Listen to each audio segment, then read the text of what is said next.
Hello. So I can promise I'm going to talk to you all about people, none about the systems.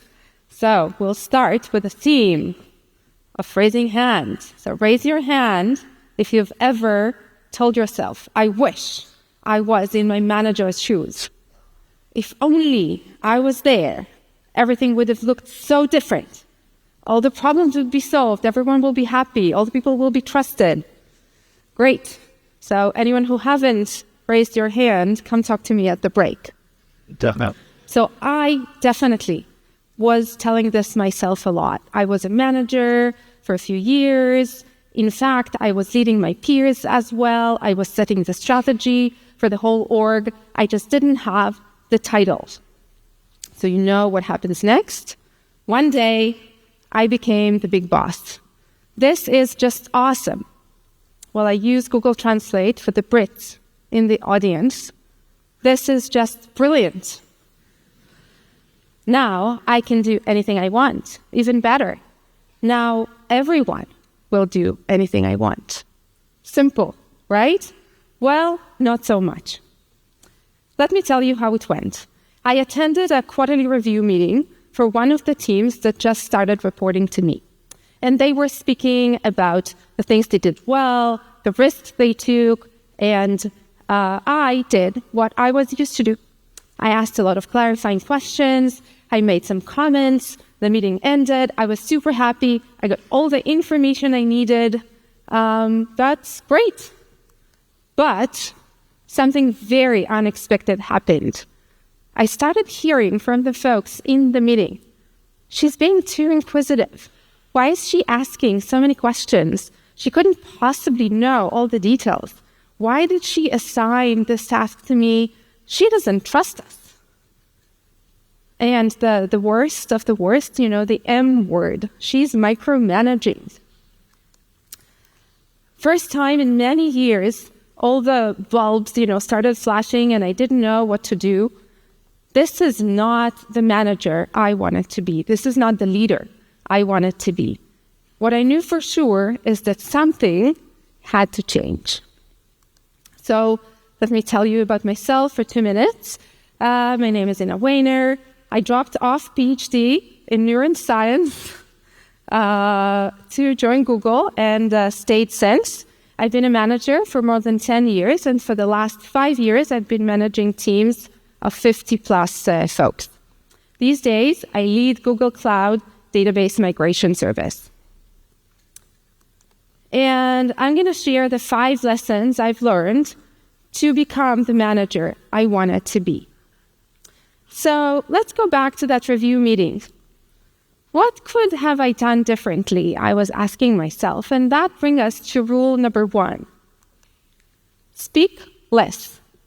By now, as you become this senior leader, it's very, very likely that you're not the most knowledgeable person in any room or any meeting. You have the high-level vision, but probably you're not the person with the most context. And you're familiar with these very, very vocal people, and when they speak, you can think that they're the only person speaking in the room. So now that you're the boss, any word you're saying is going to be amplified 10x. No matter how much you speak, it's going to appear as if you talked 10x. For example, any question might sound as a call to action. So anything you say will be amplified as if it was via megaphone. So what should I do then? And let me give you a hint. All the managers in the audience don't read emails. All the tech leads don't respond to, Slack messages. Listen more. But not just to what's being said. Also what's being implied. Who's speaking and who's not speaking. Search for verbal cues and non-verbal cues. And if there is one thing you're going to remember from this talk, this is it. Speak less, listen more. But of course, this cannot be everything, right? What if, after everyone has spoken and I listen a lot, I still have something to say? And there are at least 2 good reasons when you absolutely have to speak at these meetings. So the reason number 1 is, just an example we heard at the last talk. While you're avoiding being this micromanager, you can become this accent manager. You do want to ask questions. You want to be part of the brainstorming. You want to be part of your team. And reason number 2, and that, if you're not, you're going to become the opposite of micromanager, which is an absent manager, and that you don't want either. But there is reason number 2, which might sound surprising.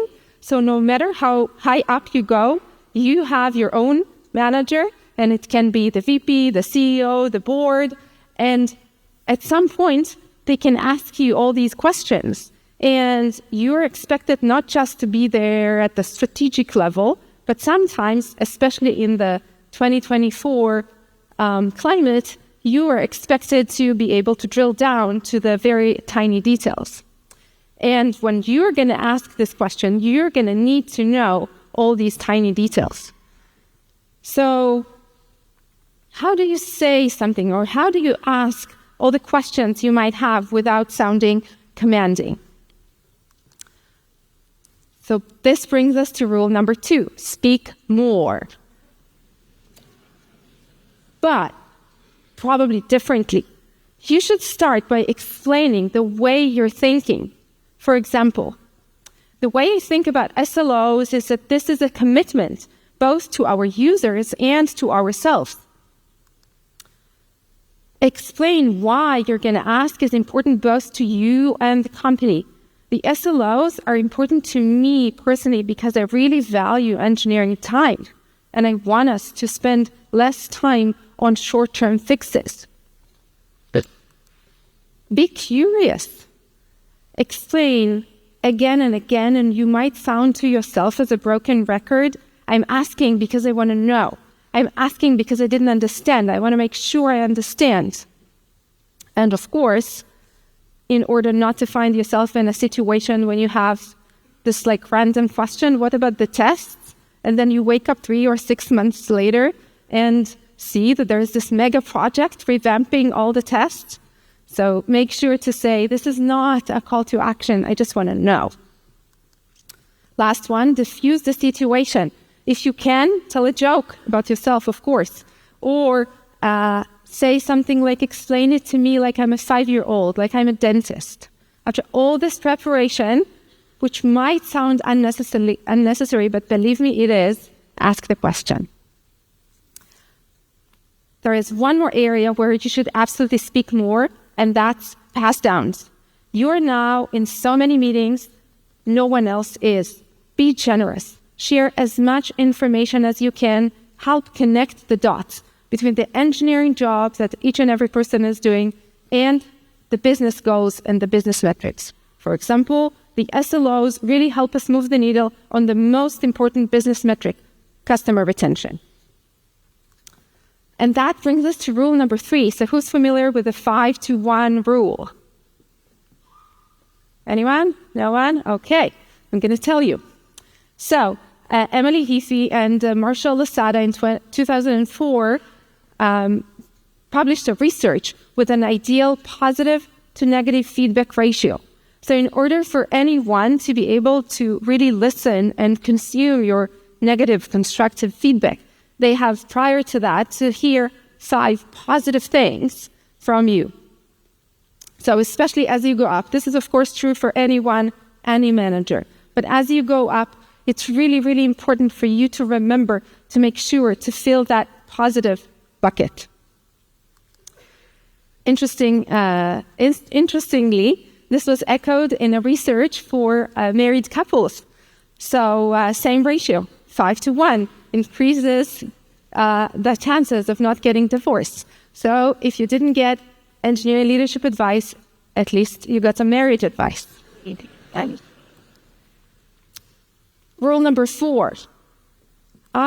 Growing up, was told that, do good work and everyone will notice and your accomplishments will speak for themselves. For those of you who are managers by now or have been around for a while, this is not true. It's on you to tell the story of your team. Why what you do is important. Why what you do is hard. especially if you're in a kind of internal role, infrastructure role. So let me give you an example. In my previous role, I led the search analytics data warehouse. And sometimes I would meet execs who were not familiar with the team, and they would ask, but what is that you do?